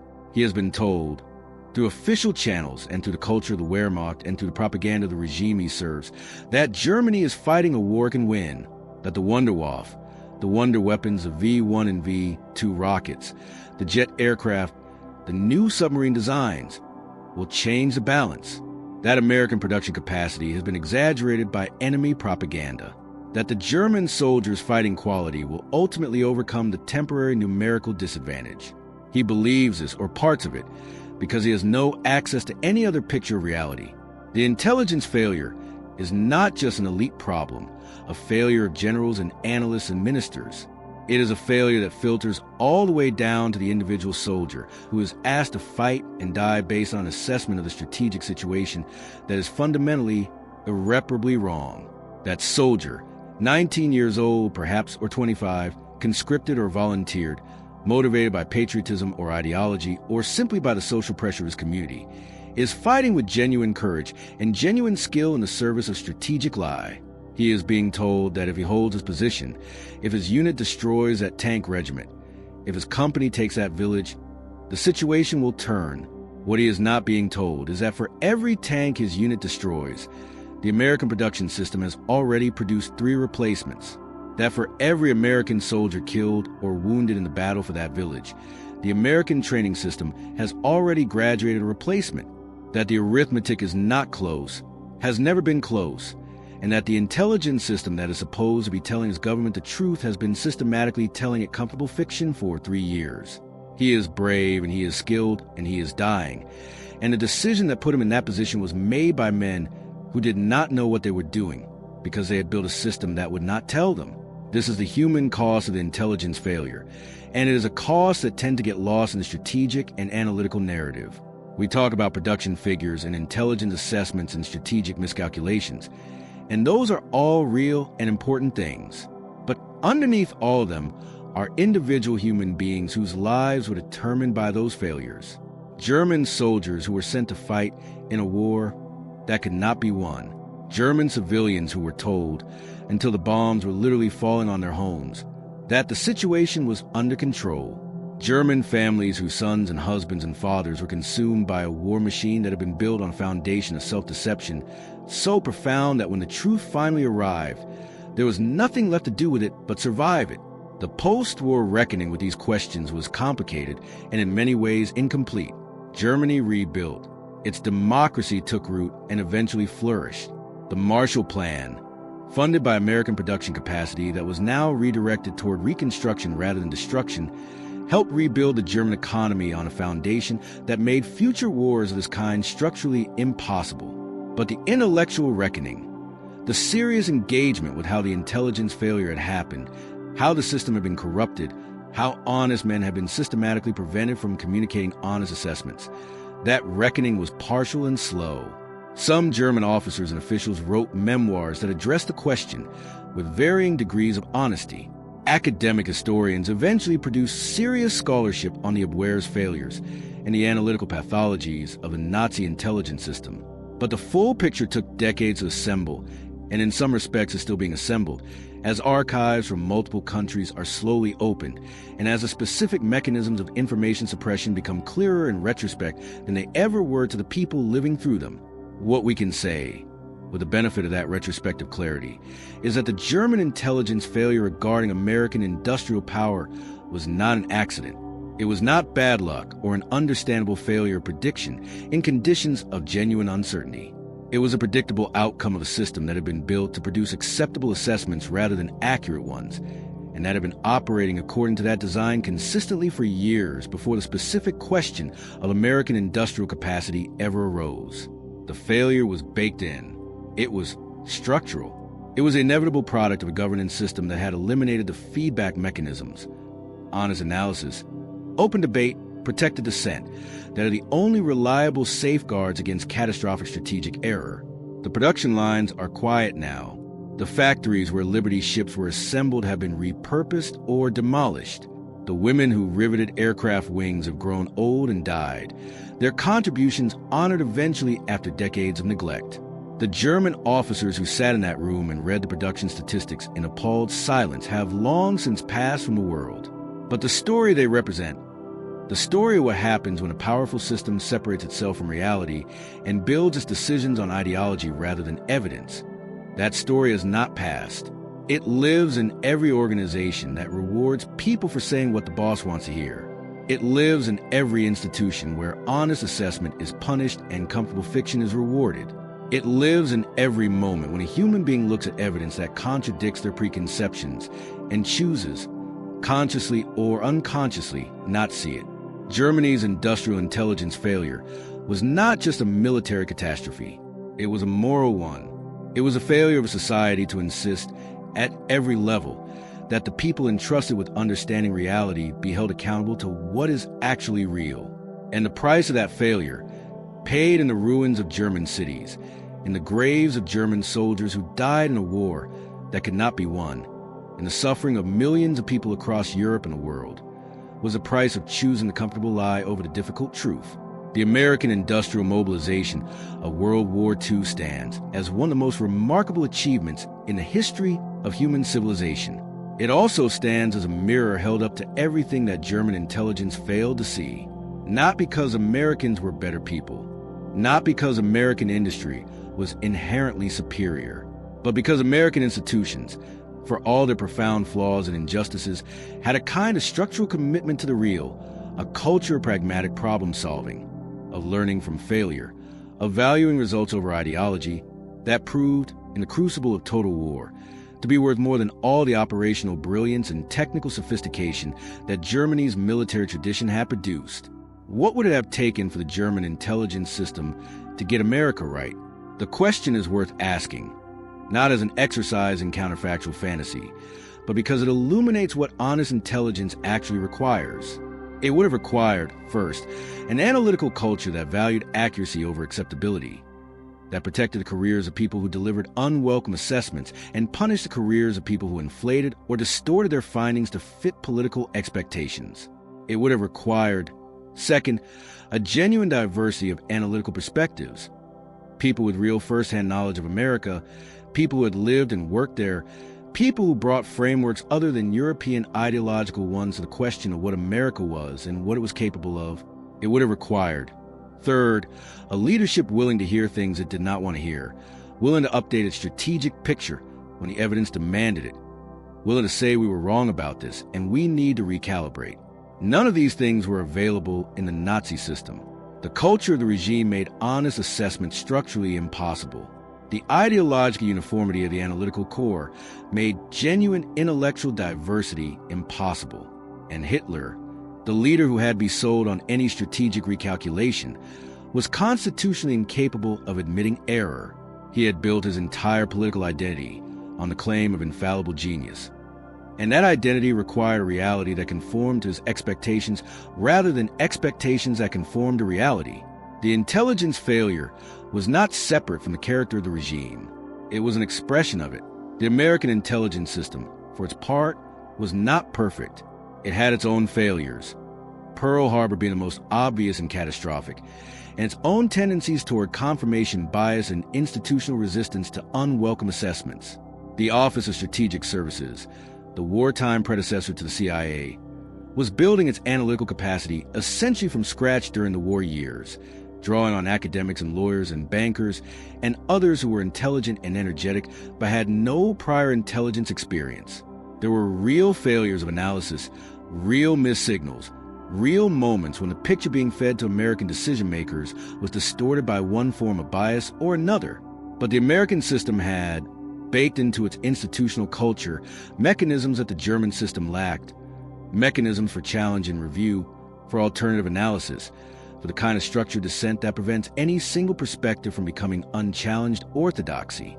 These mechanisms were imperfect and inconsistently applied, but they existed, and their existence made it more likely, over time, that accurate assessments would surface and be heard. The Germans had deliberately removed these mechanisms in the name of ideological unity, and the price of that removal was paid in blood and fire across half a continent. The giant, once awakened, could not be put back to sleep. The production lines, once running, could not be stopped. The workers, once committed, could not be turned back. German intelligence had looked at the sleeping giant and seen only the sleep. They had failed to ask themselves what the waking would look like. And when the answer came, in the form of 100,000 aircraft, 3,000 Liberty ships, 8 million soldiers, and production output that simply buried everything Germany could generate under a mountain of steel and aluminum and rubber and glass. It came too late for anyone in Berlin to do anything about it. The war was decided not in the Führer bunker or in the war rooms of Zossen or in the planning sessions of OKW. It was decided in Willow Run, in Richmond, in Detroit, and Seattle, in factory floors that stretched farther than the eye could see, by human beings who had simply decided, quietly and collectively, and with a determination that all the intelligence apparatus of Nazi Germany had somehow managed to miss, that they were going to win. The Americans crossed the Rhine at Remagen in March of 1945, and the moment that bridge was taken intact was itself a small symbol of the larger story we have been telling. The Americans had more bridging equipment than they needed, more engineering units than they could efficiently deploy, more material than the situation strictly required. Because the system that had produced all of it had been running at full capacity for 3 years and had long since passed the point of producing exactly what was needed. It was producing an abundance, an embarrassment of riches, an excess that was itself a form of strategic power, because it meant that when an unexpected opportunity presented itself, a bridge taken intact, a gap in a line, a moment of German confusion, the Americans always had the resources to exploit it immediately, without waiting for resupply or reinforcement or the careful allocation of scarce reserves. The abundance that German intelligence had said was impossible was, by 1945, simply the daily operational reality of the American war, and the German soldiers facing it, who had been told for years that American production was overstated, found themselves in position of men trying to hold back a flood with their hands. If you made it all the way to the end of this one, thank you, genuinely. This is the kind of history that I think matters not just as a record of what happened, but as a window into why it happened and what it means. If you found it valuable, the best thing you can do is subscribe and share it with someone you think would appreciate it. We have a lot more coming. And until then, stay curious, stay honest, and never underestimate what people are capable of when they finally decide to wake up.